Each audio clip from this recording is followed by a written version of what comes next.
Hare Krishna. So um, we completed last time after like 3 or 4 sessions the history of Srimad Bhagavatam.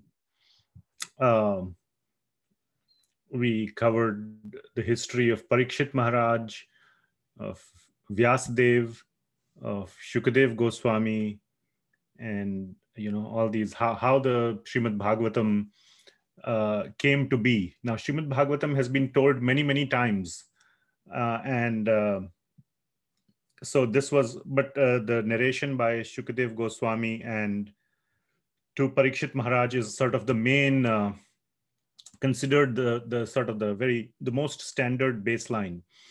Though it has been retold many times, like we are very familiar. Anybody remembers one more retelling at least? The next most famous retelling of Srimad Bhagavatam after the sort of the original telling by Shukadev Goswami to Parikshit Maharaj? Suta Goswami. Yes, excellent. Suta Goswami. To who all?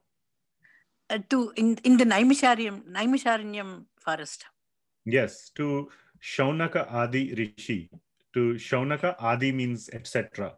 So the head of those sages is Shaunaka Rishi and etc. and all the other rishis. Yes, great. Any one more retelling? Now this is getting tougher.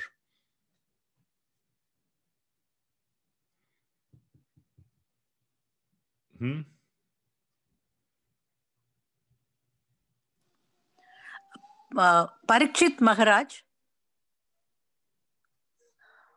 Uttara. Yes, wonderful. I didn't think of that. Absolutely correct. And this is not mentioned in the Srimad Bhagavatam, but this is mentioned by Sanatana Goswami in Brihad Bhagavatamrita. Hare Krishna. Hare Krishna. So, towards the end of the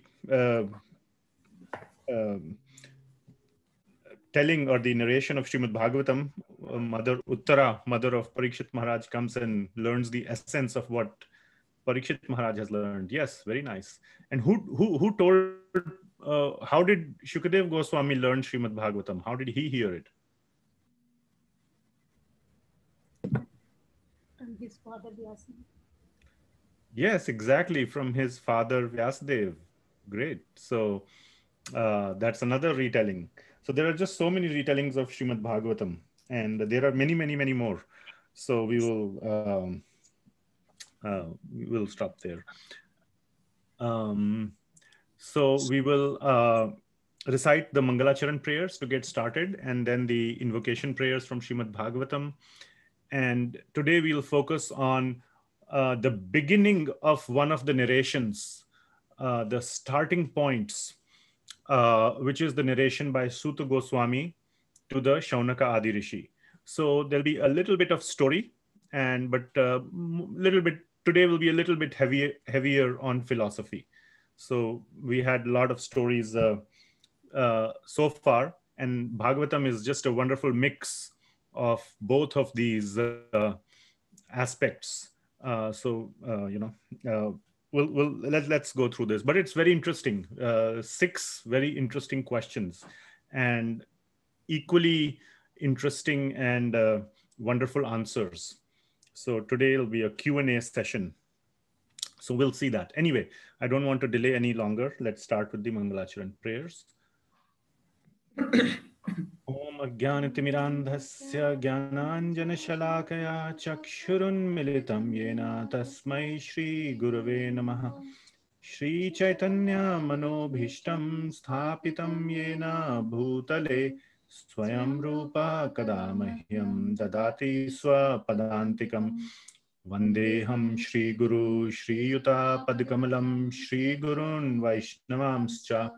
Shri Rupam Sagrajatam Sahagana Raghunathanvitam Tam Sajivam Sadvaitam Savadhutam Parijana Sahitam Krishna Chaitanya Devam Shri Radha Krishna Padan Sahagana Lalita Shri Vishakhanvitamscha Nama Om Vishnupadaya Krishna Pristhaya Bhutale Srimati Bhakti Vedanta Swami Niti Namine Namaste Saraswati Deve Gauravani Pracharine Nirvishesha Shunyavadi Paschatya Deshatarine He Krishna Karuna Sindho Deenabandho Jagatpate Gopesha Gopika Kanta Radha Kanta Namostute Tapta Kanchana Gaurangi Radhe Vrindavaneshwari Vrishabhanu Sute Devi Pranamami Hari Priye Vanchakalpatarubhyascha Kripa Sindhubhya eva cha Patitanam Pavanebhyo Vaishnavebhyo Namo Namah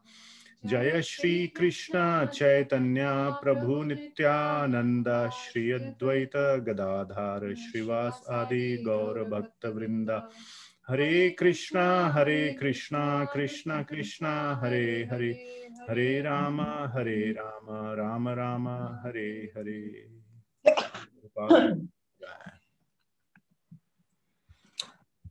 Okay, and before we get started, let's recite the invocation mantras for Srimad Bhagavatam. So I'll share my screen for this. And you're seeing the screen? Okay. So this is our topics from Srimad Bhagavatam, and Shukadev Goswami narrating Srimad Bhagavatam. And here are our verses, the invocation verses for Srimad Bhagavatam. Om Namo Bhagavate Vasudevaya. Om Namo Bhagavate Vasudevaya. Om Namo Bhagavate Vasudevaya. Narayanam Namaskrityam Naram Chaiva Narottamam Devim Saraswatim Vyasam Tato Jayam Udirayet Nashtaprayeshu Abhadreshu Nityam Bhagavata Sevaya Bhagavati Uttama Shlokir Bhaktir Bhavati Naishtaki Krishnaya Vasudevaya Devaki Nandanaya Cha Nanda Gopa Kumaraya Govindaya Namo Namaha. Okay. So, what is the topic for today? So, topic for today is questions by the sages. Oh, so let me share my screen once again. Sorry.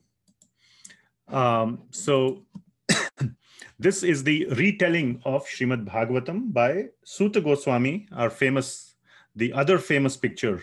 One of the famous pictures is this one or this one, same thing. The other famous picture is this one, and this is Suta Goswami narrating Srimad Bhagavatam to Shaunaka Adi Rishis. This is in Naimisharanya. So this is, we discussed it briefly earlier. We will discuss in more detail how the retelling of this episode of Srimad Bhagavatam occurred. And specifically, we will discuss the conversation that occurred between Suta Goswami and the rishis. Where we kind of branched off earlier was we mentioned that this conversation occurred, or this retelling occurred, but we quickly jumped into the story of Parikshit Maharaj and how the rishis asked what happened to Parikshit Maharaj, how did he depart from this world? And from there, a series of questions came out. All the, almost all the important Vedic scriptures are in the form of questions and answers. Srimad Bhagavatam certainly is questions and answers or conversations. And as you all know, Bhagavad Gita is definitely questions and answers between Arjuna and Lord Krishna. So we'll see some very beautiful discussions between Suta Goswami and the Shaunaka Adi Rishis.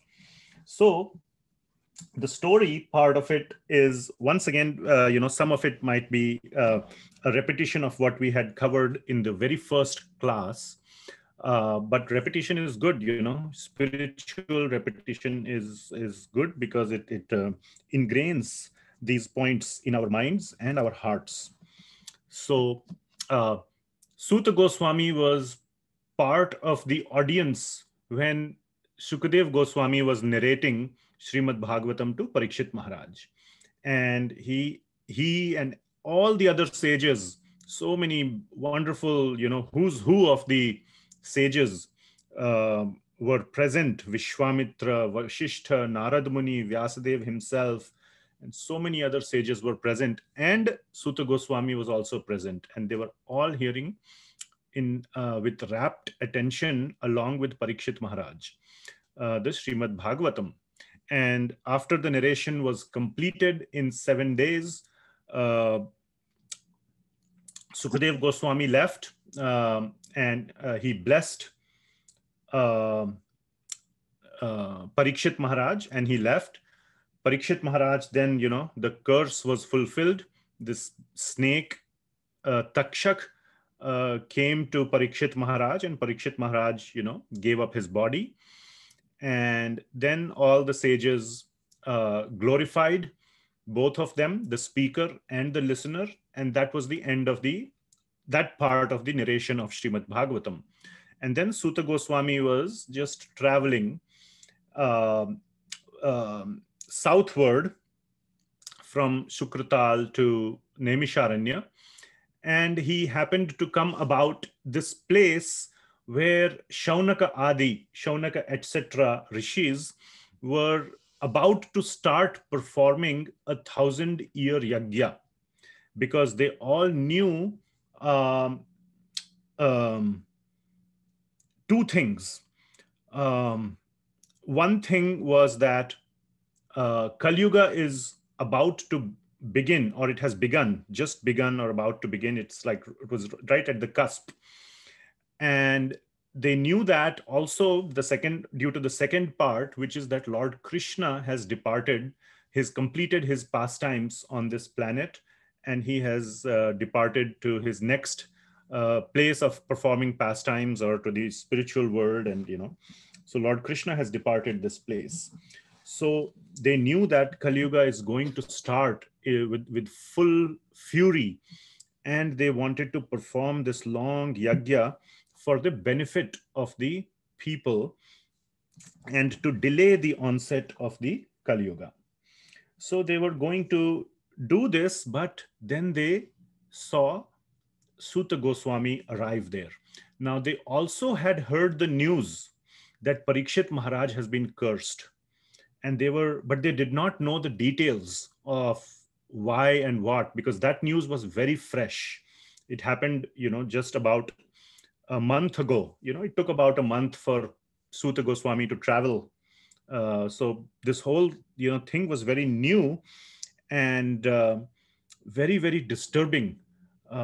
Everybody was still trying to cope with this extremely ominous event of the departure of Parikshit Maharaj, because it was untimely. Nobody was expecting that he will get cursed. I mean, this was predicted by the sages, but the specific time and other things, and it was certainly unexpected at this time. So there was a lot of depression and a lot of anxiety amongst the people, because they all loved Parikshit Maharaj very much, because he was such an ideal king. So that was the other reason why these sages were collected together to perform this yagya. So as they were going to begin, Suta Goswami arrived. And Shaunaka Rishi, who was the head of these sages, was very familiar. He was a great friend of Suta Goswami. And he said, this is by divine causality. It's not a chance. You have just happened to come here, and we were about to begin this yagya. And what can be better to hear from you? The Srimad Bhagavatam. It seems that Parikshit Maharaj had been cursed, but he utilized his last days hearing something wonderful. So what, and we know you were there. So whatever he heard and you heard, please narrate it to us. That is far better than doing this fire sacrifice, this yagya. So the yagya of hearing is, all the rishis immediately agreed that the hearing process is far better than this process of fire sacrifice. So they got, they sat down and they said, let's hear from you. And first they glorified Suta Goswami very nicely. And there we can see, let me share those verses. They are not on my slides, but they are on Vedabase. So let me share my screen. And this is again, a quick tutorial for everybody who does not know about Vedabase. You go to vedabase.io. You don't have to type in this EN, that comes automatically. So you just go to vedabase.io, or even if you go to vedabase.com, you don't have to know about IO. That .com will automatically become .io. We call it redirecting. But anyway, it just automatically converts to IO. So if you go to vedabase.com, you just come here. From here, there are all these, Bhagavad Gita, Srimad Bhagavatam, and others. So you click on Srimad Bhagavatam. Then we are in the first canto, and we are in chapter number 1. So this is verses number 6 to 8 that we are going to quickly. I'll just leave it up there. We won't read it but here, as you can see, is being described what are the qualities of a guru. So they all accepted, all the Shaunaka Adi Rishis accepted Suta Goswami as their guru. And they said, we will hear from you. So in these few verses, some of the qualities of guru are mentioned. Let's just see a few of them. So it's written here. Let me maybe read some of them. The sages said, respected Suta Goswami, you are completely free from all vice. So we must hear from someone who is completely free from all vice.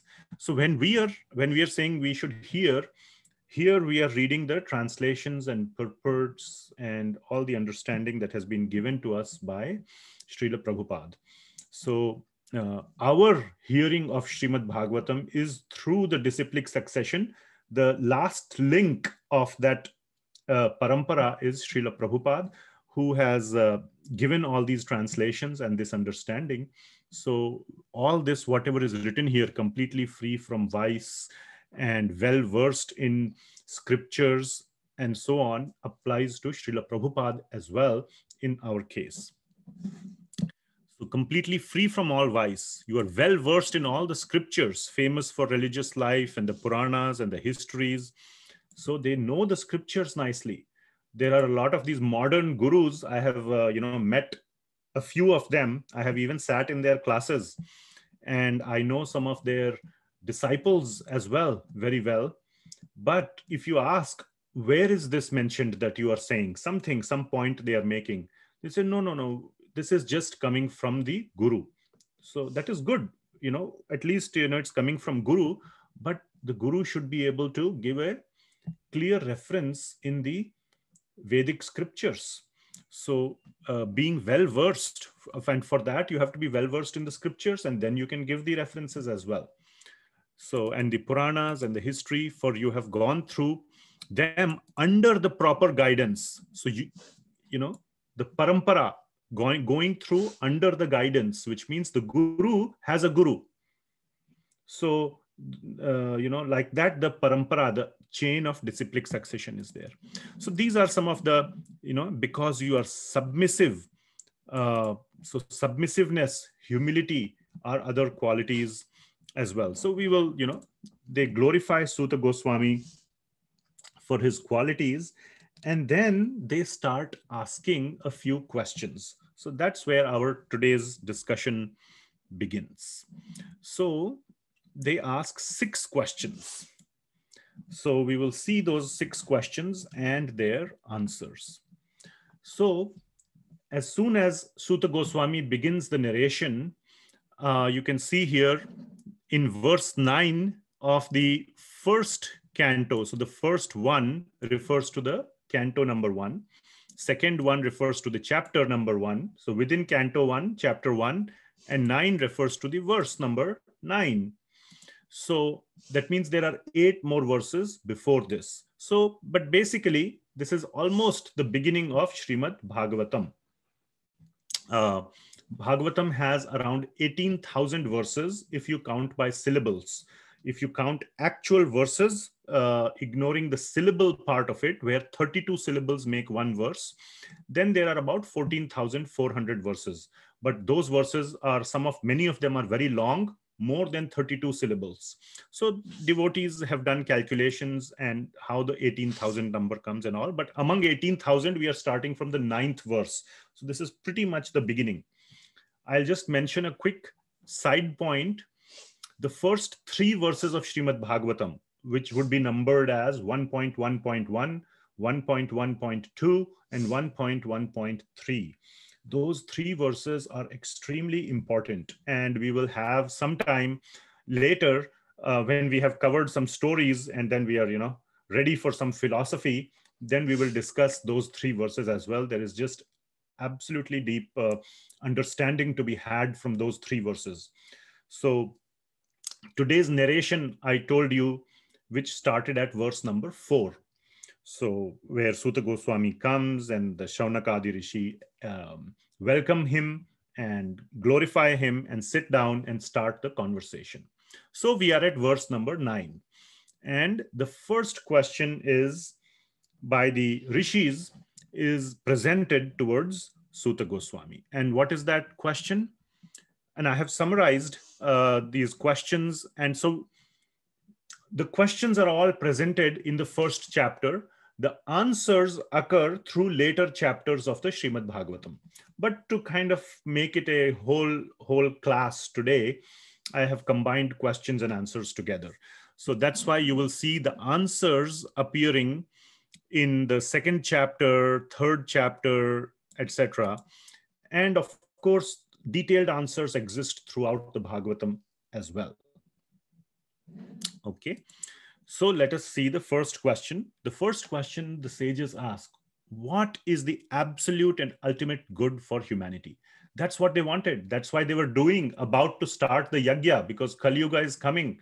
They know people will start degrading and there'll be a lot of hypocrisy and corruption and quarrel and selfishness, self-centeredness. All these bad qualities will become more and more. There were already bad qualities beginning. You can see even in the Dwapar Yuga, there were so many bad qualities. Duryodhan was not a good person by any stretch. He was a pretty corrupt and a demoniac person. So the degradation has started all the way from Satyuga to Treta Yuga, then Dwapar Yuga, but Kali Yuga, it will be very magnified. And therefore they're asking, how can people become good? What is the standard for or the absolute standard for ultimate goodness for humanity? So, and then there is the answer, and we will discuss the answer. So let's see. So we will recite some verses, and so at this point I would like to ask. Now, this time I haven't broken down all the verses. It's a lot of work. I realized, it's not easy. So this week I was hard pressed for time. So I haven't kind of dissected the verses to make it easy to read. Might be a little hard, but anybody would like to give it a shot? Otherwise, I can read it as well. But if there are devotees who would like to. Can I read, Prabhuji? Yes, it might be a little hard though. Tatra anjasayusman bhavataya dvinishchitam pumsamekantata shreyas tanna samsitum arhasi. Wow, beautiful. This was completely unexpected. Completely unexpected. Wonderful. You did an excellent job. So, how old are you, Paranika? 8. 8 years old. Wonderful. So this is very, very exemplary.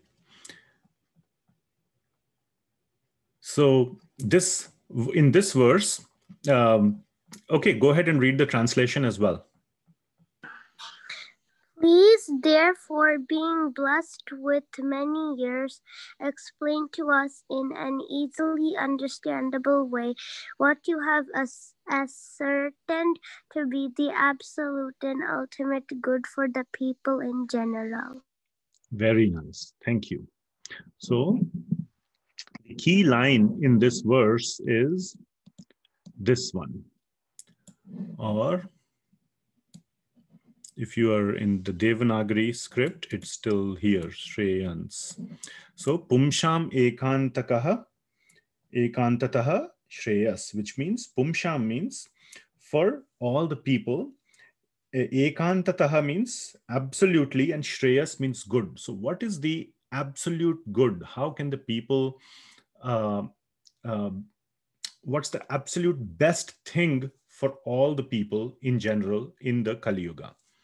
Okay, and the answer is given in second chapter, and there's a very, very elaborate description in the second chapter, but the two sort of key verses are 1.2.6 and 1.2.7, very famous verses. Any devotees would like to read this?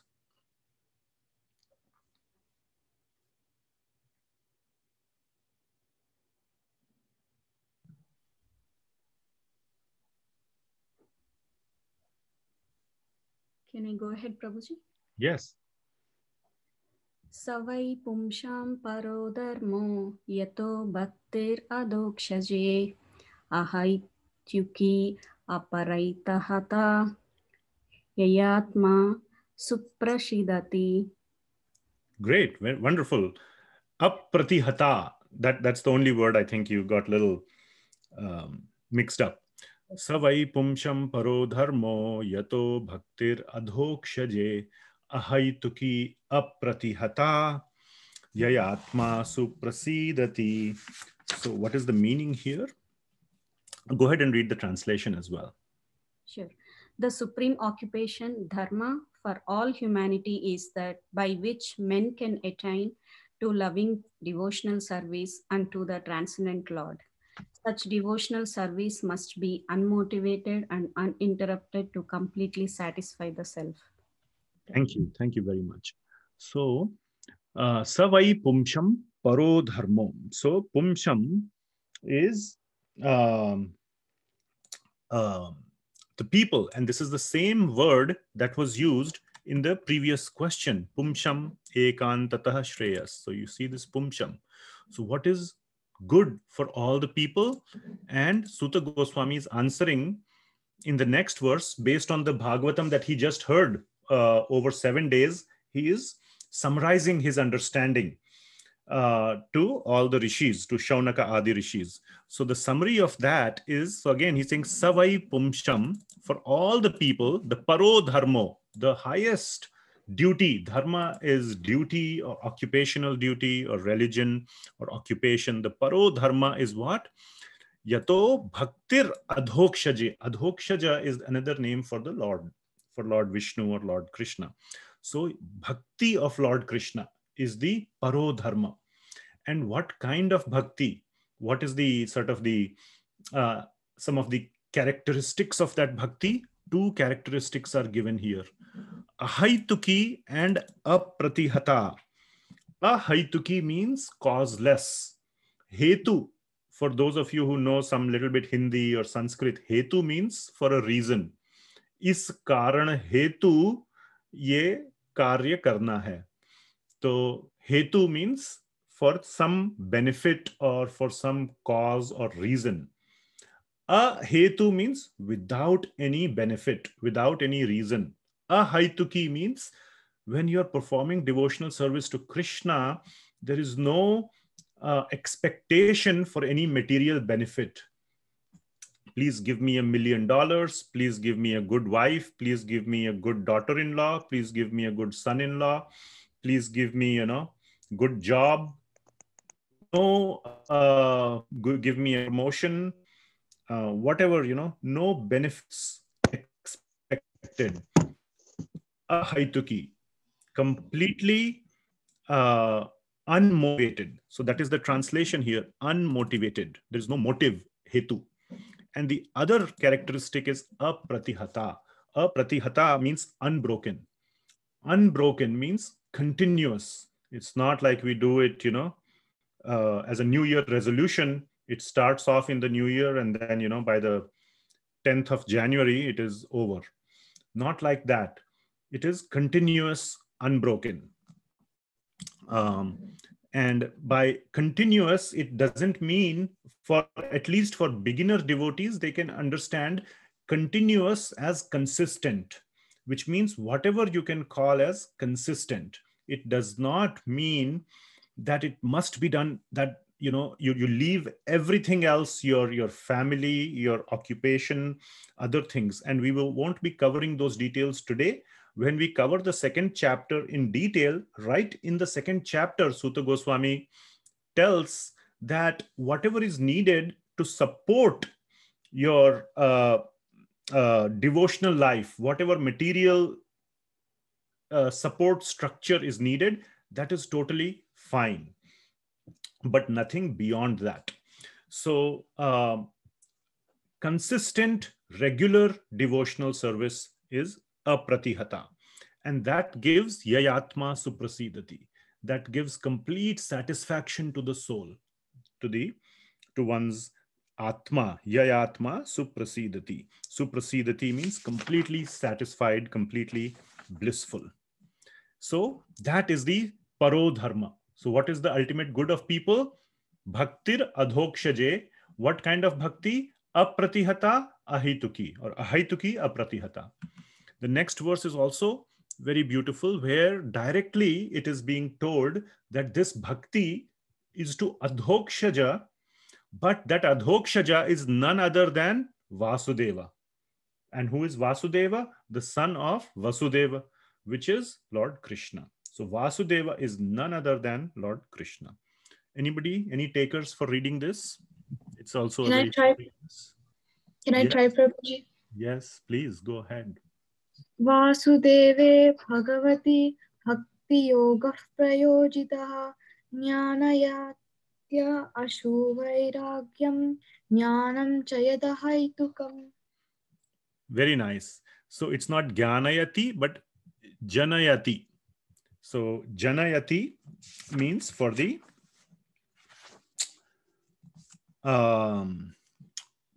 output.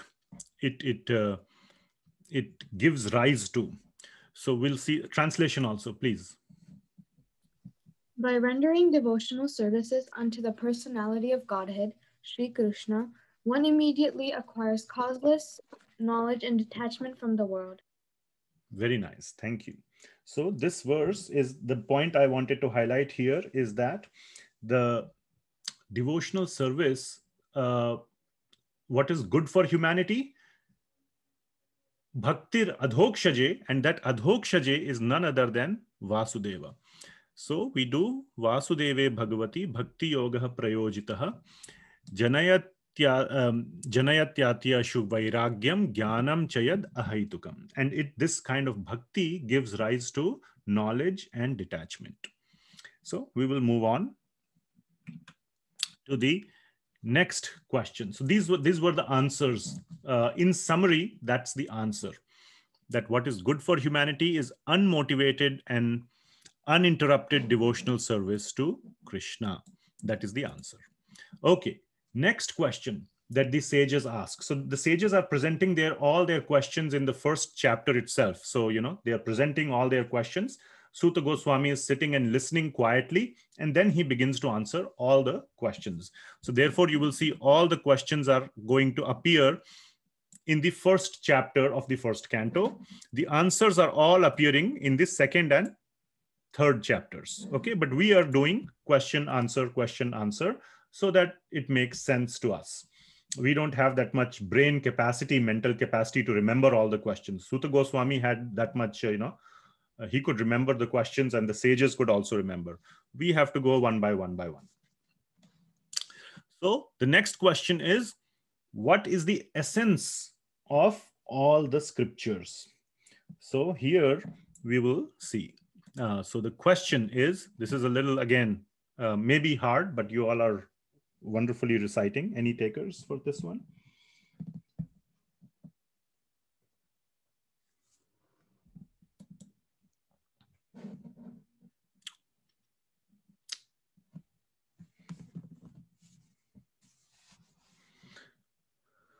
So, by the way, between these two verses, as you can see, 9 and 11, there is another very, very important and beautiful verse, which is the 10th one, obviously. And the 10th one says that the rishis are making a comment, and they are saying that in this iron age of Kali, in this Kali Yuga, people will have short lives. They will be quarrelsome, lazy, misguided, unlucky, and above all, always disturbed. So they're describing the qualities of all the people in Kali Yuga, and therefore they are asking that people will not have time. They will be always busy with their occupations. They will always be busy earning money or cheating or, fighting with each other or whatever, anxieties. They'll be all stressed out. So they won't have time to read all these scriptures.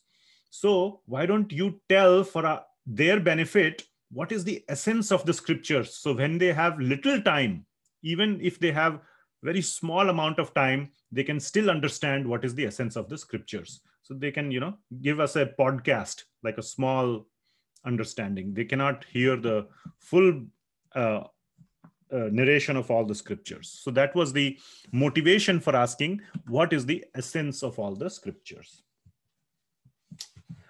Okay, anyone? Okay. In the interest, yes. I can give a try. Yes, please. भुरिनि भूरि कर्माणि श्रोतव्यानि विभागशः अतः साधोत्र यत्सारं समुद्धृत्य मनीषया ब्रूहि भद्राय भूतानां येनात्मा सुप्रसीदति. Wonderful. Very nice, Mataji. Thank you so much. Thank you. Wonderful. And please go ahead and read the translation. There are many varieties of scriptures, and in all of them, there are many prescribed duties, which can be learned only after many years of study in their various divisions. Therefore, O sage, please select the essence of all these scriptures and explain it for the good of all living beings, that by such instruction, their hearts may be fully satisfied. Thank you. Thank you very much. Thank you. So as we said, they are saying this, the sages are asking, these scriptures, all these Vedic scriptures are so big and so many things are described, and one can only learn them after many, many years of study. And that's not going to be possible for these quarrelsome and lazy and disturbed people of Kali Yuga. So why don't you please tell the essence of all the scriptures? Just the essence. So, of course, we must focus a little bit more than the essence. It's perfectly fine if we just take the essence, and that's fine. But to get motivated to apply that essence in our life, we should learn more. Anyway, let us see what is the answer. Very beautiful answer. Very simple verse to recite. And this is coming in the second chapter. So the essence of all scriptures.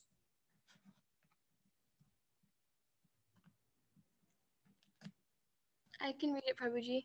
Yes, go ahead. Vasudeva para Veda, Vasudeva para Maka, Vasudeva para Yoga, Vasudeva para Kriya, Vasudeva param Jnanam, Vasudeva param Tapa, Vasudeva paro Dharma, Vasudeva paragati. Beautiful. Very nice. Translation. In the revealed scriptures, the ultimate object of knowledge is Sri Krishna, the personality of Godhead. The purpose of performing sacrifice is to please him. Yoga is for realizing him. All fruitive activities are ultimately rewarded by him only. He is supreme knowledge, and all severe austerities are performed to know him. Religion, dharma, is rendering loving service unto him. He is the supreme goal of life. Wonderful. Thank you. So, of course, there is more given in the second chapter of the first canto in Srimad Bhagavatam, but this is sort of the conclusive verse. And within that, what is the essence of all scriptures? The first line of this is this one, or you can assume this one is the essence of the answer to the question, what is the essence of all scriptures? Vasudeva para Veda. Veda means all the Vedic knowledge. So in the revealed, so Srila Prabhupada is translating, in the revealed scriptures, the ultimate object of knowledge is Vasudeva, or Sri Krishna, the personality of Godhead. So that is the answer to that question, that from all the scriptures, who is to be known? Lord Krishna is to be known. And exactly the same thing Lord Krishna says in the Bhagavad Gita as well, in the 15th chapter, 15th verse. Vedaishcha aham sarva veda vedyo. So from all the Vedas, I am to be known. So this is the answer to that question. Then let us go to the next question. And of course, there are other things mentioned as well, that he is Vasudeva para Makha. Makha means sacrifice. So when we do any kind of sacrifice, he is the purpose, or he is the ultimate benefactor of all sacrifices. And that also we have seen in Bhagavad Gita. What is that verse? 5.29, how it starts? I always miss the first starting point. Suhridam sarva bhutanam. Anybody, come on, help me. Bhoktaram yagyatapasam. So Bhoktaram. So he is the benefactor. Bhoktaram yagyatapasam. So he is the benefactor of all yagyas and tapa. So same thing, Vasudeva Paramakai. So next, third question. The third question that is asked is, why did Lord Krishna appear? What was the purpose of Lord Krishna's appearance? And just to make sure that it is not any other incarnation of Krishna that is mixed up, because Lord Krishna is no different than Lord Vishnu. Vasudeva is a very specific name for Lord Krishna because he's the son. Vasudeva means son of Vasudeva. But still, in this particular question, the rishis are asking, let there be no doubt that we are asking only about Lord Krishna, not about any other incarnation or avatar of Lord Krishna. So therefore, they ask in this way, why did Lord Krishna appear in the womb of Devaki and as the son of Vasudeva? That particular Lord Krishna, what was his reason for appearance? And the question and the answer is to protect and attract his pure devotees. So to protect the devotees and to attract the devotees and take them back with him to the spiritual world. Take them back from the material world to the spiritual world. So that is the answer. Very beautiful verses again. And let us recite. So today, this question answer session, or this, 6 questions and 6 answers, mainly we are going through it via the verses. So anybody, any takers for this one?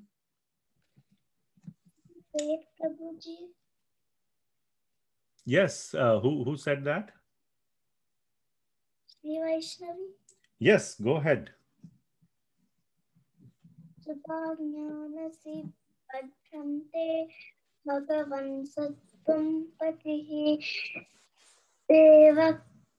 Yam Vasudevasya Jato Yasya Chikishaya. Shaya. Very nice. Thank you. Go ahead and read the translation. All blessings upon you, O Sutta Goswami. You know for what purpose the personality of God had appeared in the womb of Devaki as the son of Vasudeva. Very good. So, for what purpose did the personality of Godhead appear in the womb of Devaki as the son of Vasudeva? So, for what purpose Lord Krishna comes to this planet? And that answer is given in two different, many places. It is given, and in fact, all the activities of the Lord when he appears as his original form. We will see this very important verse 1.3.28. In his original form as Krishna, all those pastimes are described in great detail in the 10th canto of Srimad Bhagavatam, which Srila Prabhupada has very nicely summarized and given it to us. Again, 10th canto is the largest canto of Srimad Bhagavatam. Out of the 12 cantos, 10th canto is the largest, and it is many times bigger than its second, successor or the second one. So 10th canto itself is almost like 25% of the entire Srimad Bhagavatam. So it's very big. And the whole purpose of Srimad Bhagavatam is to build up to the 10th canto, where devotees can relish these pastimes, these leelas of Lord Krishna himself. And because it is so big, that is why Srila Prabhupada, in addition, he is so merciful, just like Sutta Goswami, he has given us this Krishna book. And it is a summary study. It says here, a summary study of Srila Vyasadev's Srimad Bhagavatam, 10th canto. So this is a summary. You can read it much quicker. You can get the relishment of all the pastimes of Lord Krishna simply by reading this Krishna book. In fact, in our Friday Bhakti Vriksha program, we are going through this Krishna book, and we are on chapter 34 right now. So if you want, you're welcome to come to that. Okay, so why did Lord Krishna appear? To attract his pure devotees and to protect his pure devotees. So let us see the answer. So so this answer, this is the last verse of the second chapter, where Lord Krishna is saying that to attract the devotees. In the next verse, we will see the protection aspect.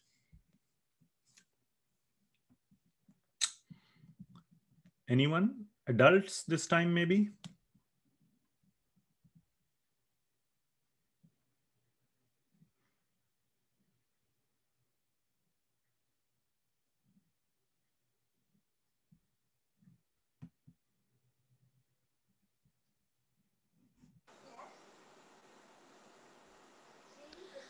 भावयत्येष सत्त्वेन लोकान वै लोकभावनः लीलावतारानुरतो देवतीर्य देवतीर्यांरादिषु. Thank you. Translation. Thus, the Lord of the universe maintains all planets inhabited by demigods, men, and lower animals. Assuming the role of incarnations, he performs pastimes to reclaim those in the modes of pure goodness. Thank you. Thank you very much, Mataji. So here, Sutta Goswami is describing that the Lord appears and he comes to this planet to reclaim those in the mode of pure goodness. The mode of pure goodness is the mode in which the pure devotees of the Lord are, in the Shuddha Sattva. So when they are in that mode of pure goodness, they are pure devotees, and the Lord comes to reclaim them, which means to take them back to the spiritual world along with him. So that is one of the purposes. So in the Bhagavad Gita, there are three purposes that Lord has very clearly given. What are the three purposes of Lord's appearance? Very famous verse. Anyone? To protect the devotees and to destroy the demons and to restore dharma. Very good. Thank you. And would anybody like to recite the verse? And it's not especially to protect the devotees, but to give enjoyment, to give pleasure to the devotees. Protection is part of that, but much deeper bhava or rasa is for the pleasure of the devotees, where they can be or take part in the pastimes of their sweet Lord as well.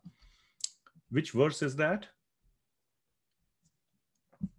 Anybody would like to quickly recite? Is it Yada Yada Hi Dharmasya? The next one actually. There in the Yada Yada Hi Dharmasya, only one of the aspects is being described, which is the establishment of dharma. In the next verse, which is equally famous, all the three aspects are being described. Is it Paritranaya? Paritranaya sadhunam. Go ahead, fully.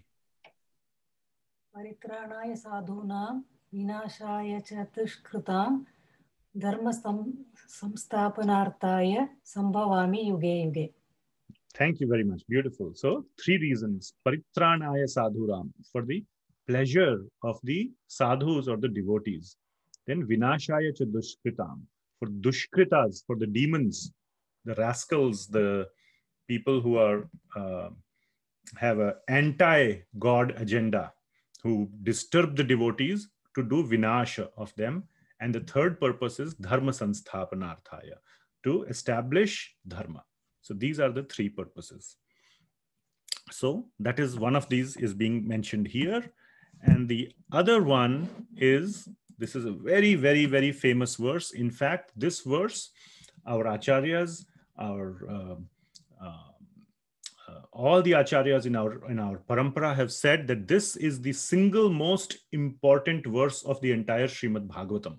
Out of all the 18,000 verses, this is the foundational verse.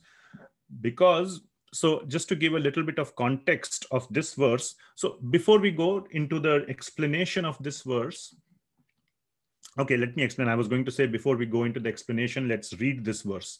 But before we read, let me explain so you can understand it better when we read it. So there is another question coming here, description of all the Leela avatars of the Lord. Okay, they are asking, tell us all the avatars where the Lord has performed various Leelas that we can sing and recite and glorify. So that is the sense of that verse. When we reach there, you will see that these are the those kind of avatars in which the Lord does leelas, or he does beautiful pastimes, which people can take a long time and lot of pleasure. It never ends to keep reciting and keep taking pleasure. And you can see that the answer to those is in the 3rd chapter from verse numbers 6 to 27. 22 different incarnations are described. The main primary 22. I will come. People also have this understanding of Dasha Avatar, 10 incarnations. I will clarify that. But here 22 are given, and you can see that ends at verse number 27. And this is the 28th verse, which means this verse is following right after those ones. Okay, and there in the 28th verse, what Sutta Goswami is saying, is that among all the incarnations described so far, all of them, that word ete is very important here. Ete means among all of the above mentioned incarnations, the most complete incarnation is that of Krishna. Krishna is that's not an incarnation. Technically speaking, incarnation is where there is an original who kind of puts on a temporary sort of, a particular form, a particular, like an actor, you know, actor is like a person, a real person, but when he's doing acting, he'll put on some separate set of clothes, makeup, and, you know, he'll look different, and then he will come.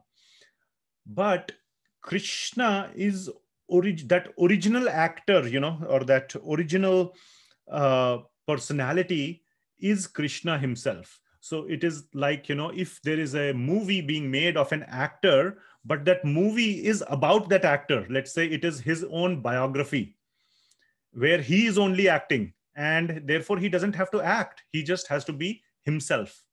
There is no acting he needs to do, because that whole movie is about that actor himself. So there are some such movies are there. I can't remember an example, but in that case, there is no acting that need to be done by the actor. So like, for example, when Narsingadev appeared, he had to take a special form. Lord Narayana or Lord Krishna had to take a special form, because this demon Hiranyakashipu had gotten a specific kind of boon from Lord Brahma. Nobody should be able to kill me, whether he's an animal or a man, or, you know, with any weapon and all these things. So Lord Krishna thought, oh my God, you know, this my Lord Brahma has given such a complicated and such a complex boon to this demon. I have to put on some really complex avatar to, you know, navigate myself through all the loopholes.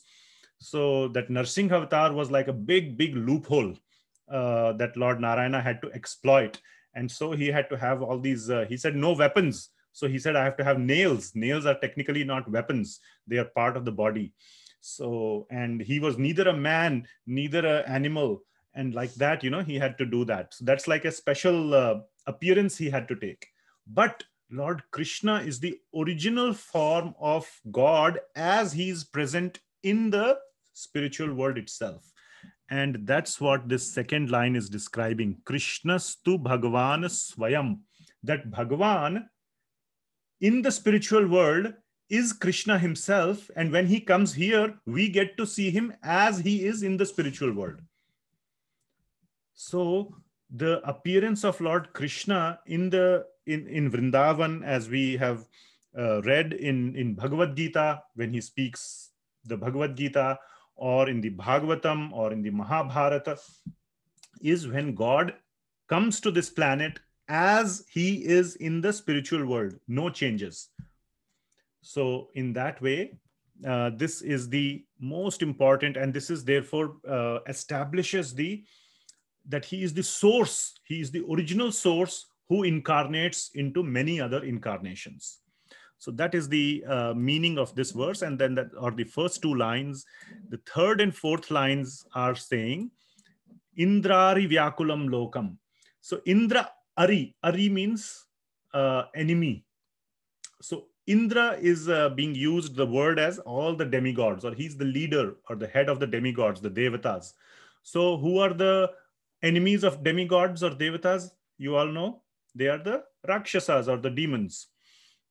So when the demons create disturbance, then the Lord comes to protect his devotees. Mridayanti. So to Mridayanti, to all the demigods and all the people who are dear to the Lord comes to protect them. So this is the protection aspect of the Lord. Okay, so with that understanding, let us read this verse. This is the other reason for the appearance of the Lord, but it also establishes the originalness of Krishna as that person who incarnates into many other incarnations. So anybody would like to read? Can I read, Prabhu? Yes. Hare Krishna. Yes, Mataji, please. Hare Krishna. It'd be wonderful to hear from you. Ete chanchakala punsaha Krishnastu Bhagavan Swayam Indriyari Vyakulam Lokam Hridayanti Yuge Yuge. Thank you, Mataji. Translation also, if you can, please. All of the above mentioned incarnations are either plenary portion or portion of the plenary portion of the Lord. But Lord Shri Krishna is the original personality of Godhead. All of them appear on planets whenever there is a disturbance created by the atheist. The Lord incarnates to protect the theist. Thank you, Mataji. Thank you so much. Hare Krishna. Hare Krishna. So the most important line is, but Lord Krishna is the original personality of Godhead. And whenever he comes, he comes to protect the devotees. So that is the reason for the Lord's descent. Okay, we'll go to the fourth question. So the description of the Lord's Purusha avatars. So there are two different kinds of avatars, the Purusha avatars and the Leela avatars. In the Purusha avatar, the Lord does action. See, the important point to note here is that, and again, this is a philosophical point slightly, matter by itself cannot sustain itself. Matter is unsustainable. Okay? Matter is unsustainable. What does that mean? Have you all gone to some monuments? If you went to Rome or Greece or Egypt or, you know, any other place, you see monuments, right? Why are the monuments getting better and better over time, or are they getting, they're kind of disintegrating over time? What is going on? Disintegrating. Disintegrating over time. Yes. So if you leave matter as it is, it disintegrates. And let's say, you know, like your car, if you just leave your car, you should not just leave your car. What do you have to do to your car to keep it in good shape? To run the car, service. Service, yeah. And the key word I was looking for is maintenance, right? You have to maintain everything, right? Without maintenance, matter goes from an organized state to disorganized state. That is a fact. We have seen this in our life. And you need life. Matter itself cannot go from disorganized to organized. You need life. You need jiva. And that's, therefore comes the term maintenance. And maintenance has to be done by a person. Of course, a person can use machines, but ultimately he is operating the machines. So machine can do the maintenance, but you need an operator for the machine so that you can do maintenance. Right? So basically the point is matter cannot exist by itself. It needs life to keep it organized. Otherwise it will die out.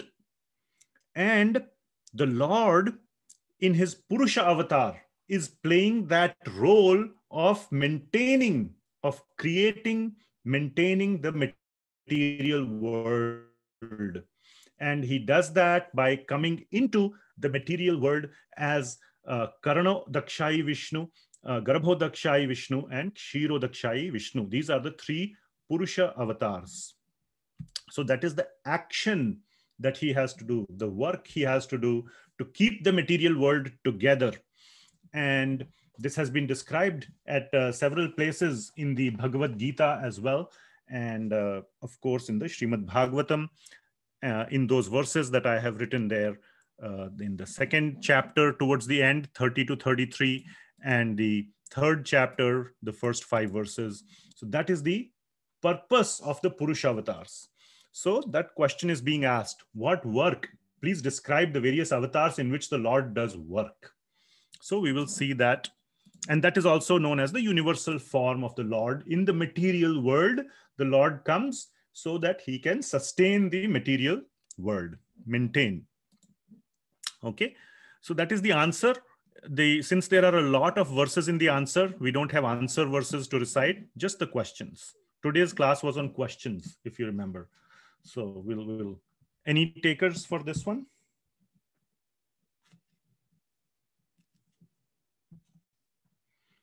This is verse number 17. Okay, it's 7:06, so we need to move a little bit faster. Okay, can I read, Prabhuji? Yes. Tasya karmanyudarani parigitani suribihi bruhina shraddhananam leelaya dadata kalaha. Thank you. Thank you. That was good. Translation as well? His transcendental acts are magnificent and gracious, and great learned sages like Narada sing of them.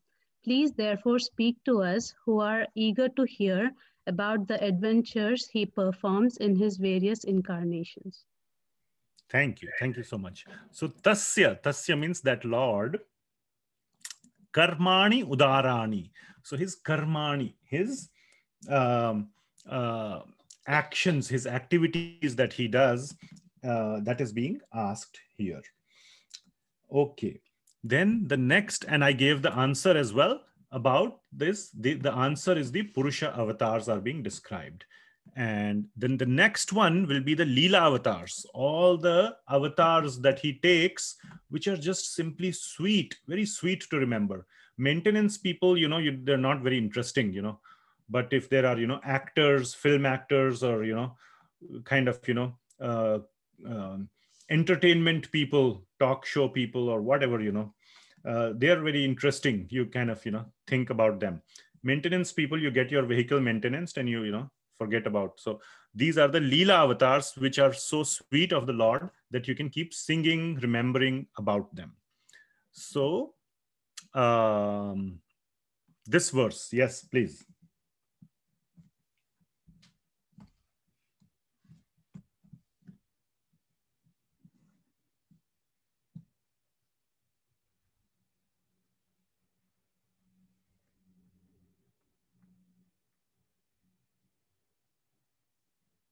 Okay, if no takers, then anyone? I can. Otherwise, I'll go ahead.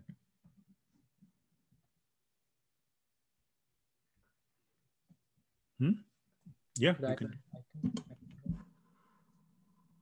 Yes, go ahead, Gopal. Okay. Atha kya hi harer dhiman avatara katha shubha lila vidhata svairam ishvarasyatma mayaya. Very good, thank you. Translation. O wise Sutha, please narrate to us the transcendental pastimes of the Supreme Godhead's multi-incarnations. Such auspicious adventures and pastimes of the Lord, the Supreme Controller, are performed by his internal powers. Very nice, thank you.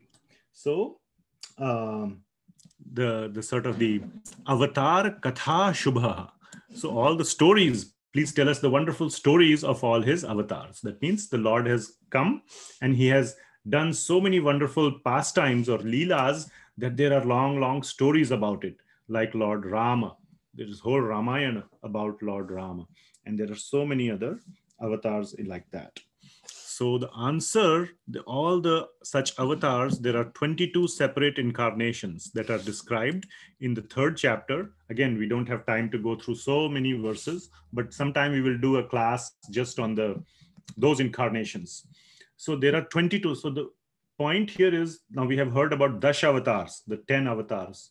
However, there are unlimited avatars of the Lord. There are not 10, not 22. You know, there's no limited number. There are unlimited. But the 10, the Dasha avatars, are considered to be the most prominent ones.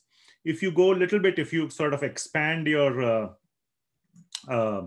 domain or scope a little bit more, then these 22 avatars are the most prominent. So those Dasha avatars are part of the 22, plus an additional 12 are also given. So this has additional avatars, and they have been mentioned. So if you want, I can, you know, just kind of quickly share with you the names of these avatars. So it starts with the Kumaras, the 4 Kumaras, and then the Varaha avatar, who lifted the earth. Then Narad Muni is an avatar himself. Then Narayana Rishi are an avatar. Lord Kapila, Dattatreya, then Yagya, the son of Prajapati, Ruchi and Akuti, and then King Rishabha, then King Prithu, then Matsya Avatara, then Kurma Avatara, Dhanvantari,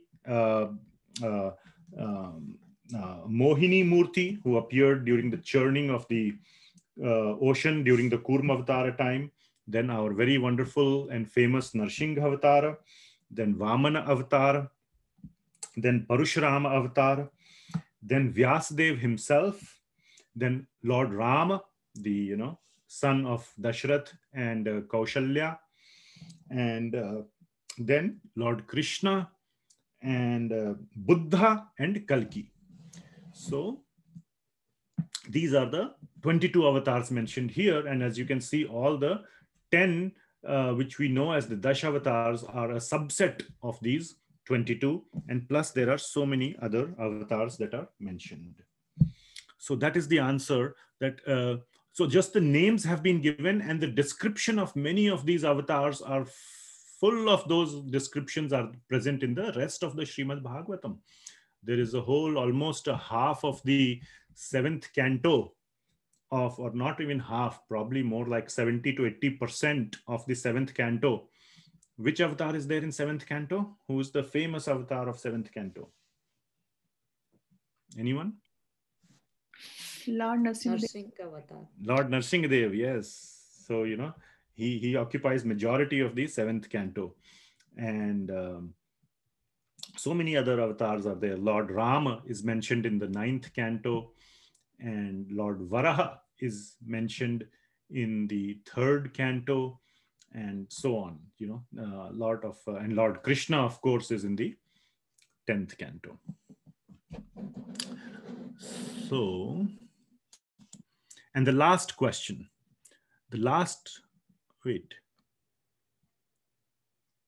yeah, we did this. And the last question is, this we had covered in the beginning, that they also wanted to know that Lord Krishna has departed. So where did the religious principles take shelter? So when Lord Krishna was present, the religious principles were, Lord Krishna was keeping order on the planet. That is why he descended.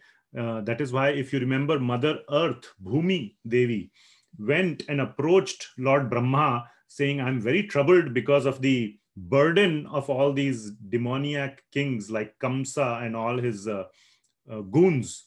So please relieve me of this burden. And then Lord Brahma prayed to Lord Vishnu, and then he said, I will come in my original form. And then Lord Krishna appears. So he came and restored balance, established dharma, took care of the demons, and gave so much pleasure to all the devotees, like the gopis and the gopas and Arjuna and Pandavas, and the list of Lord Krishna's devotees is very long. So they all got wonderful, had a great time. So that is the question. After departure of Lord Krishna, where did the religious principles take shelter? And this we had read in the first session of our Srimad Bhagavatam series, that the answer is Srimad Bhagavatam itself. That Lord Krishna says that after I depart, don't worry, I will be present for the entire rest of Kali Yuga as Srimad Bhagavatam. So whoever takes shelter of this Srimad Bhagavatam, it is exactly the same as taking shelter of Lord Krishna himself directly. So if you want to take shelter of Lord Krishna, he is available to you, to all of us today. Right now, he is available as Srimad Bhagavatam. So I just wanted to say that, yes, our wonderful Veda base is there very much, online form of Srimad Bhagavatam. But if you really want to invite Srimad Bhagavatam in like a paper form, like a book, this is like the first canto. If you want to invite Srimad Bhagavatam in your home, which you can, touch and feel and hold and open and read and, actually touch instead of just, bits and bytes on a screen, then Srimad Bhagavatam is available. You can contact me and we can, it is available for sale. It's like 12 cantos. So it will be like 12 times thick like this one. And this is canto 1. And it's actually more than 12 times thick. because the 10th canto, for example, is very thick. It's 4 books like this. So basically it is 18 books like this. This is the thickness, just to kind of show you the approximate, dimension. This is my finger, and that's how thick it is. And 18 such books are available in a box. The price is $225. So which comes out to, about less than $15 per book, such a nice book. And in the beginning of each book, there are beautiful pictures, plates, like this. You can see each book has, pastimes or of the Lord that are described in that particular canto. So very beautiful pictures are there. You can see these pictures, meditate on these pictures, and, take a lot of pleasure and actually, read the book as well. Of course, the whole thing is available free of cost on Vedabase. So, but still, if you want to give a physical place in your home to Srimad Bhagavatam, which is none other than Lord Krishna, please contact me. And this money that you give, 100% of the money goes to the temple, and temple gets it from what is known as Bhaktivedanta Book Trust. It is the official ISKCON publishing house. It only publishes Vedic literature, doesn't publish, Hollywood, Bollywood magazines and all the other stuff. It's purely a Vedic press which publishes Vedic books. So by purchasing like that, you will be contributing, or you will be, they will benefit as well. They can publish more books, and like that, the Vedic knowledge can become more and more available and widespread in this Kali Yuga to many, many people. So please consider purchasing the Srimad Bhagavatam physical copy. And of course, you can, if not possible, if you don't have that much space in your home, many other issues can be there. Then you can obviously read it online. Go and donate something to Vedabase as well. They also need some money. You can directly donate to them, through their website. So again, in that way you can serve. So, and by the way, this book Bhagavatam is available in many Indian languages as well. Of course, English, Hindi, Bengali, Marathi, Kannada, Tamil, Telugu, Malayalam, many other Indian languages. I can't remember all of them. Gujarati, all those languages are available. You can let me know if you would like to invite Srimad Bhagavatam to your home. Okay, this verse, this is the question and then the 2 answers. Any takers? Prabhuji, this is Sibu. Yes, go ahead. Bruhi Yogeshware Krishne Brahmanye Dharma Varmani Swam Kastam Madnopete Dharma Kam Sharanam Gataha. Excellent. Translation as well. Yeah.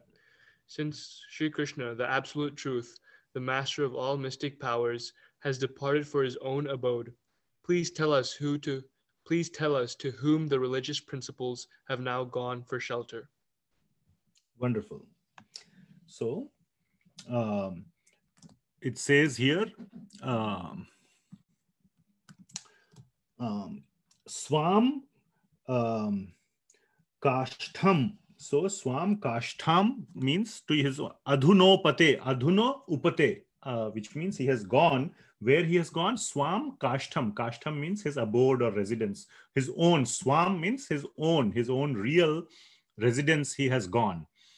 And then Dharmaha Kam Sharanam Gataha. This is a question. Dharmaha Kam Sharanam Gataha. Dharma, the principles of religiosity.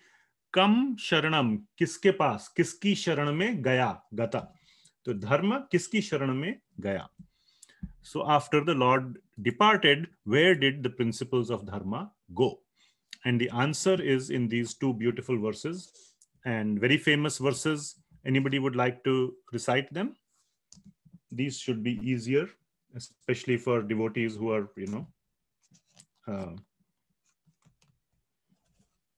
reading these Bhagavatam from some time? Anyone? Idam Bhagavatam Nama Puranam Brahma Samhitam Uttama Shloka Charitam Chakara Bhagavan Rishi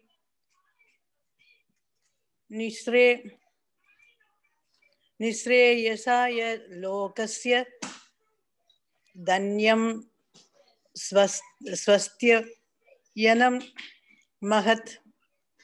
Very nice. Thank you, Mataji. Translation? This Srimad Bhagavatam is the literary incarnation of God, and it is compiled by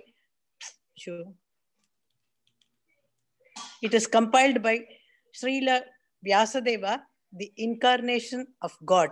It is meant for the ultimate good of all people, and it is all successful, all blissful, and all perfect.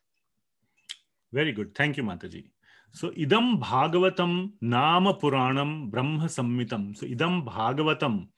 So, the Nama Puranam. So, it is a Nama Purana. This is the Bhagavatam Nama Purana. Brahma Sammitam. It is the incarnation of Brahman, which is the Supreme Lord. And it is Uttama Shloka Charitam Chakara Bhagavan. Chakara means it has been created or written by Bhagavan Rishi. Bhagavan Rishi means the Rishi Vyasadeva, who is an incarnation of the Lord. We saw in the 22 incarnations that one of them is Vyasa. So Bhagavan Rishi. So that is the Srimad Bhagavatam. It is the literary incarnation of Lord. And then the last verse for today, another super famous verse, that this Bhagavata Purana arose after the departure of Lord Krishna, and the principles of dharma have taken the shelter of the Bhagavata Purana. Anybody would like to recite? Anybody who has not recited so far? This should be a simpler one.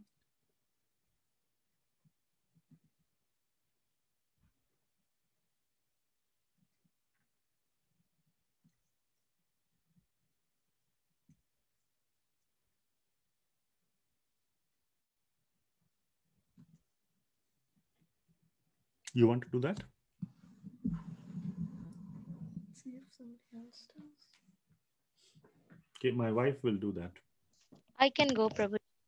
Okay, yes, go ahead, Anya Mataji. No, if Mataji is doing it, it's very fine, Prabhuji. Go ahead, you go ahead. Please, Mataji. Okay. Krishne swadhamopagate dharma jnanam divi saha kalau nashta drishamesha purana karmo dhunodita. Translation. Yeah. This Bhagavata Purana is as brilliant as the sun, and it has arisen just after the departure of Lord Krishna to his own abode, accompanied by religion, knowledge, etc. Persons who have lost their vision due to the dense darkness of ignorance in the age of Kali shall get light from this Purana. Thank you, Mataji. Thank you. Very nice. So again, it says Krishna Swadhama Upagate. Swadhama. Again, the same word as this other one, that idam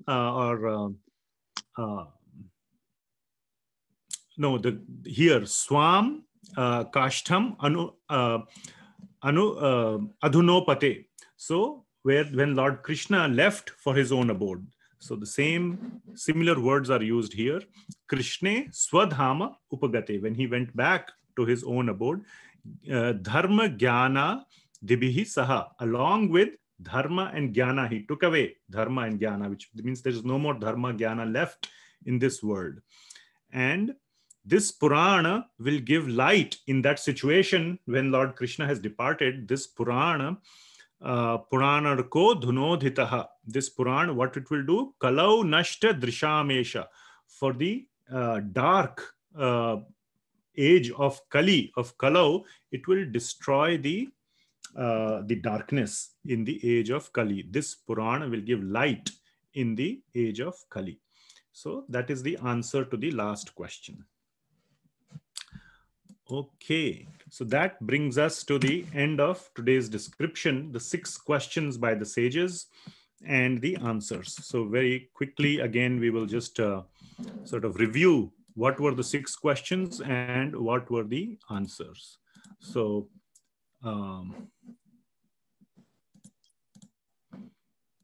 six questions were, what is the absolute and ultimate good for humanity? The answer is devotional service. Bhaktir adhokshaje and ahaituki. Bhakti of adhokshaje, of adhoksha, of Lord Krishna, of Vasudeva, ahaituki and apratihata. Remember that. Unbroken and unmotivated. No reason to do, no material benefits you should ask for doing bhakti. Then what is the essence of all scriptures? Lord Krishna himself is the essence of all scriptures. Vasudeva para Veda. Of all the Vedas, Vasudeva is to be known.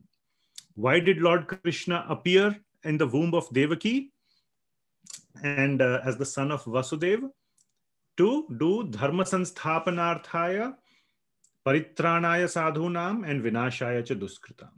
To kill the demons, to give pleasure to the devotees, and to re-establish the principles of dharma. And especially he appeared as Lord Krishna in his original form to give full pleasure to the devotees who were waiting to associate with him. There are so many wonderful pastimes of devotees who waited to associate. There were so many sages when Lord Ram met those sages in the Dandaka forest. And they said, we all want to associate with you. He said, in the next life, right now I have to go in search of Sita. But next life, you can all associate with me nicely. Many of those very, very elevated sages became the gopis. And they wonderfully associated with Lord Krishna. It is also said, like the monkeys that helped Lord Rama to build the bridge and to fight the war, they also got to associate with Lord Krishna as monkeys. This time they didn't have to fight a war. Lord Krishna fed them with his hands. He fed them butter and all the nice things, he would feed them. So they got all this wonderful enjoyment with Krishna. And then the description of the Purusha avatars, how Lord maintains the universe, because matter by itself cannot maintain itself. It is a wrong philosophy that matter is just maintaining itself and is actually getting organized on its own. Matter can never organize itself on its own. It only gets disorganized. Lord Krishna as the Purusha avatar maintains the material universe. Then the Leela avatars. What are the Leela avatars? So many Leela avatars are there, which are all described in the Srimad Bhagavatam. And finally, last question, where did the principles of religiosity take shelter? In the Srimad Bhagavatam itself. So Srimad Bhagavatam is the literary incarnation, book incarnation of Krishna. So once again, my request to all of you to invite the book form of Srimad Bhagavatam in your homes. Lord Krishna has given big homes, big hearts, big wallets. Please donate to buy Srimad Bhagavatam. It all goes to the temple and the publisher. So with that, that's the summary. And so Suta Goswami answers all these questions. And that is sort of the summary of the first 3 chapters of the first canto. And in the previous classes, we started from 4th chapter, where the story of Vyasadeva starts, where he's feeling a little demoralized, even after composing all the Vedas and Puranas. And then Narad Muni comes, and then he says that you have not glorified Lord, the bhakti of the devotional service aspect, which we discussed in past few weeks. So all this matter put together, we have more or less covered many chapters of the first canto. So we'll see what to cover next. Maybe we'll go into more detail in some of these, or we'll select some topics. So I'll stop there.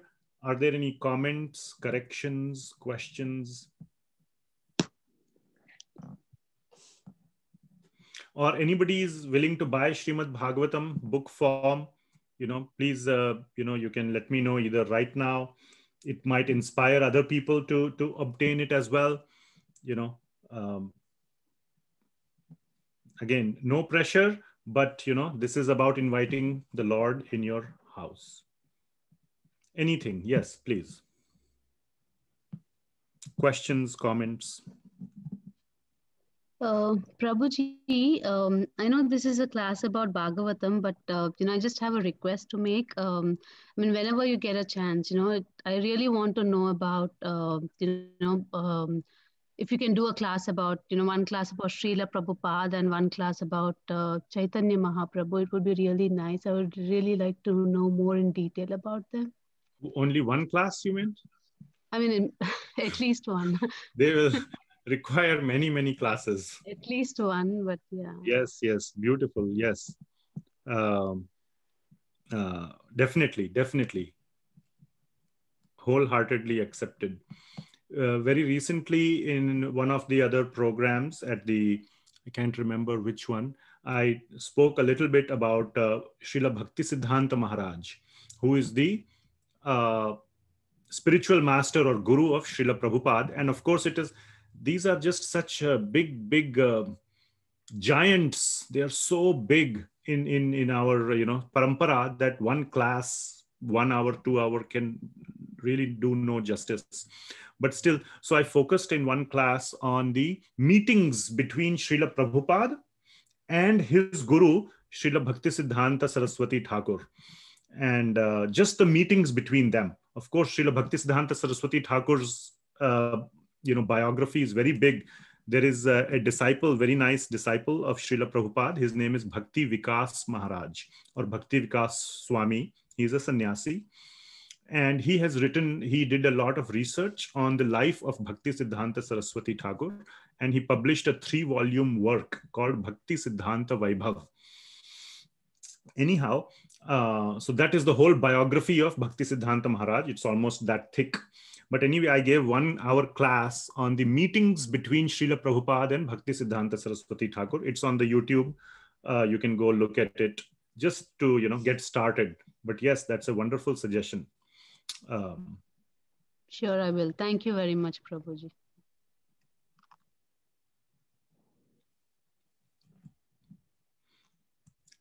Anything else?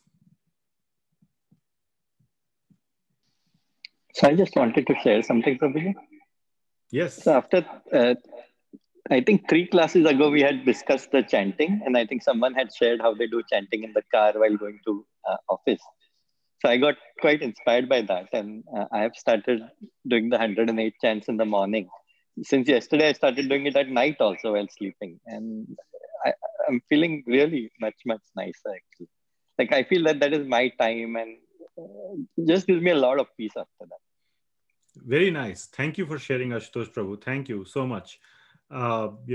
Chanting is considered our private time with Krishna. It's our one-on-one.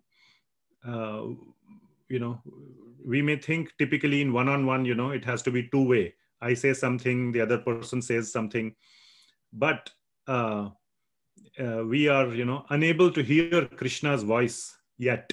But that day will come. You continue to speak to him. One day, definitely, you will hear his voice. So this is private, like you said, my private space, private, but it is our private time with Krishna. So that is what I heard in one of the classes. Srila Prabhupada had advised, this is your private one-on-one time, your private conversation with Krishna. So wonderful. Thank you. Very inspiring. I think these kind of sharings inspire others. Like you said, you got inspired by someone else. I'm sure there will be like 1 or 2, 3, 4 people who will get inspired. This is the sort of the, mechanism how like the infection, the spiritual infection goes.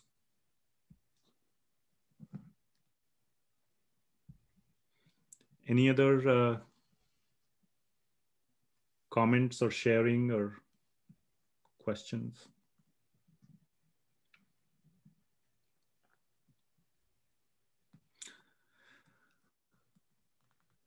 Okay, if not, then we'll close the session for today.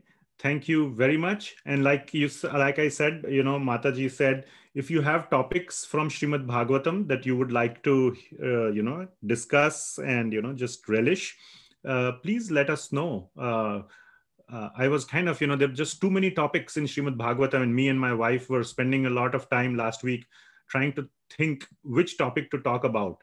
And that took more time to discuss than to prepare for this class. So as to which topic to pick. So you all can help in that as well. Okay, thank you very much. We'll see you again next week. And for those who are in the Bhagavad Gita sessions, we'll see you tomorrow. Thank you so much. Thank you, Prabhuji. Thank you, Mataji. Hare Krishna. Thank you, Prabhuji. Thank you, Krishna. Very nice.